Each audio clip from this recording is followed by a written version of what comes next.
मैं मंजू कुमारी मीना, सहायक आचार्य व्यावसायिक प्रशासन, राजकीय महाविद्यालय टोंक। आज हम चर्चा करेंगे अनुबंध भंग के उपचार के बारे में। जब जब अनुबंध के किसी एक पक्षकार के द्वारा अनुबंध के अंतर्गत उत्पन्न हुए अपने दायित्वों को पूरा नहीं किया जाता है तो अनुबंध भंग हो जाता है। जब एक पक्षकार के द्वारा अनुबंध भंग कर दिया जाता है तो दूसरे पक्षकार को कुछ अधिकार प्राप्त होते हैं। उन अधिकारों में पहला अधिकार है अनुबंध को निरस्त करना, दूसरा है क्षतिपूर्ति के लिए वाद प्रस्तुत करना, अर्जित पारिश्रमिक प्राप्त करना, विनिर्दिष्ट निष्पादन प्राप्त करना तथा निषेधाज्ञा प्राप्त करना। सबसे पहला जो अधिकार प्राप्त होता है वो अनुबंध को निरस्त करना।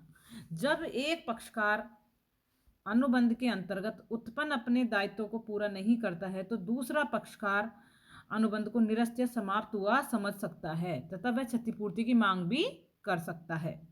ऐसी स्थिति में पीड़ित पक्षकार अनुबंध के अंतर्गत उत्पन्न हुए अपने दायित्व से भी मुक्त हो जाता है। एज ए एग्जाम्पल हम देखेंगे कि ए ने बी को 100 रुपए की रुई की गांठें 1 जनवरी को बेचने का ठहराव किया है। ए 1 जनवरी को रुई की गांठें नहीं दे पाता है तो यहाँ ए के द्वारा अनुबंध भंग किया है तो बी को यह अधिकार प्राप्त है कि वह अनुबंध भंग समझ के उसके विरुद्ध क्षतिपूर्ति का वाद प्रस्तुत कर सकता है और क्षतिपूर्ति करवा सकता है। अगला जो प्रकार है वो जो अधिकार प्राप्त है वो है क्षतिपूर्ति के लिए वाद प्रस्तुत करना। अनुबंध के खंडन के परिणाम स्वरूप पीड़ित पक्षकार को दूसरे पक्षकार से क्षतिपूर्ति करवाने का अधिकार होता है। क्षतिपूर्ति केवल धन संबंधी ही हो सकती है। क्षतिपूर्ति का उद्देश्य पीड़ित पक्षकार को आर्थिक दृष्टि से उस स्थिति में रखना है जहां पर अनुबंध के निष्पादन की दशा में होता। कहने का मतलब क्षतिपूर्ति उस स्थान तक या उस दृष्टि तक ही ले सकते हैं कि जहां पे सपोज उसको उस अनुबंध से 1000 रुपए की इनकम होती तो मैक्सिमम 1000 रुपए के लिए क्षतिपूर्ति के लिए का वाद प्रस्तुत कर सकते हैं। अगला है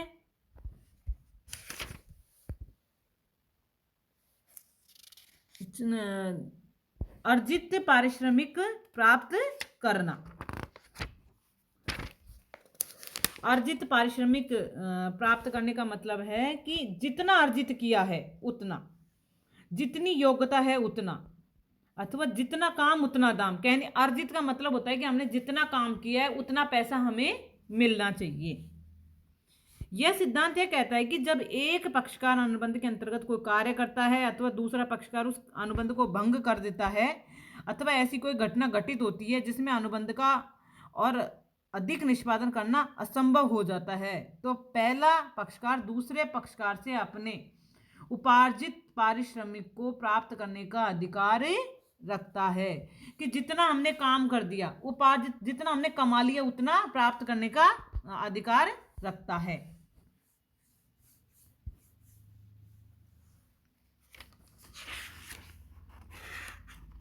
फिर है विनिर्दिष्ट निष्पादन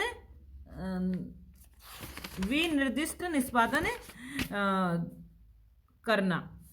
विनिर्दिष्ट निष्पादन कैसे करवा सकते हैं कि विनिर्दिष्ट निष्पादन न्यायालय की वह आज्ञा है जिसके द्वारा अनुबंध भंग के दोषी पक्षकार को अनुबंध की शर्तों के अनुसार अनुबंध को पूरा करने के लिए बाध्य किया जाता है।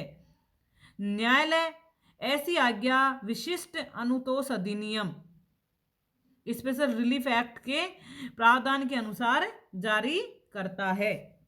न्यायालय सामान्यतः निम्नलिखित परिस्थितियों में विनिर्दिष्ट निष्पादन का आदेश दे सकता है। कौन कौन सी स्थिति में निष्पादन का आदेश दे सकता है? पहले तो जब कार्य आंशिक या पूर्ण रूप से न्यास या विश्वास पर आधारित हो, जब अनुबंध भंग होने पर होने वाली क्षति का माप करना असंभव हो, जब अनुबंध भंग करने के लिए आर्थिक रूप से क्षतिपूर्ति करना ही पर्याप्त प्रतीत नहीं होता हो, जब अनुबंध भंग के लिए आर्थिक रूप से क्षतिपूर्ति प्राप्त करना संभव न हो, ऐसी स्थिति में अनुबंध को भंग किया जा सकता है। आगे है निषेधाज्ञा प्राप्त करना। विशिष्ट अनुतोष अधिनियम स्पेशल रिलीफ फंड एक्ट की धारा 42 के अनुसार निषेधाज्ञा अनुबंध की नकारात्मक शर्तों का निर्दिष्ट पालन करवाने की एक विधि है। हम दूसरे शब्दों में इसको कह सकते हैं कि जब अनुबंध का कोई पक्षकार किसी कार्य को नहीं करने का वचन देता है, परंतु वह पक्षकार उसी कार्य को करके उस अनुबंध को भंग करता है, तो कुछ परिस्थितियों में दूसरे पक्षकार को यह अधिकार प्राप्त होता है कि वह न्यायालय की मदद से उस पक्षकार को अनुबंध भंग करने से रोक सकता है। न्यायालय द्वारा अनुबंध भंग को रोकने के लिए दी गई आज्ञा को ही निषेधाज्ञा बोला जाता है। न्यायालय परिस्थितियों के अनुसार स्थायी अथवा अस्थायी निषेधाज्ञा जारी कर सकता है। कहने का मतलब, जैसे अनुबंध दो तरह के होते हैं। एक तो किसी कार्य को करने के लिए अनुबंध किया जाता है, और कभी कभी किसी कार्य को नहीं करने के लिए अनुबंध किया जाता है। निषेधाज्ञा प्राप्त करने का मतलब यह होता है कि मान लो किसी एक पक्षकार ने किसी कार्य को न करने का वचन दिया है, और अगर वो उस व्यक्ति वो उस कार्य को करता है, तो हम उसके विरुद्ध अनुबंध भंग करने के अधिकार प्राप्त करते हैं। जैसे एक एग्जाम्पल दिया है यह बहुत ही अच्छा, कि लता रंगमंच नामक थिएटर में प्रतिदिन 2 घंटे एक निश्चित समय पर 1 महीने तक गाने का ठहराव करती है, जिसके लिए उसे 1000 रुपये प्रतिदिन दिया जाना तय हुआ। इस ठहराव द्वारा लता पर यह भी पाबंदी लगाई जाती है कि वह इस अवधि में किसी अन्य थिएटर में नहीं गाएगी। कुछ दिनों बाद लता सतरंग थिएटर में गाने का अनुबंध कर लेती है, और रंगमंच थिएटर का मालिक लता पर वाद प्रस्तुत करता है और निर्दिष्ट निष्पादन की मांग करता है। न्यायालय निर्दिष्ट निष्पादन का आदेश तो नहीं दे सकता, क्योंकि न्यायालय द्वारा उसका निरीक्षण कठिन है तथा अनुबंध व्यक्तिगत प्रकृति का है, किंतु न्यायालय निषेधाज्ञा जारी करके लता को अन्यत्र गाने से रोक सकता है। तो आज हमने